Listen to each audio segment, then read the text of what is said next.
موعد وتوقيت والقنوات الناقلة لمباراة ريال مدريد وأتلتيكو مدريد.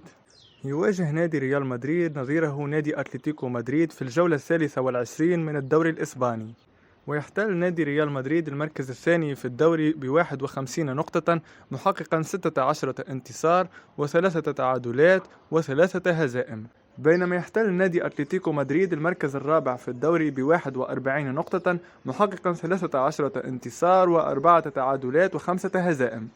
ستقام المباراة على أرضية ستاد سانتياغو برنابيو.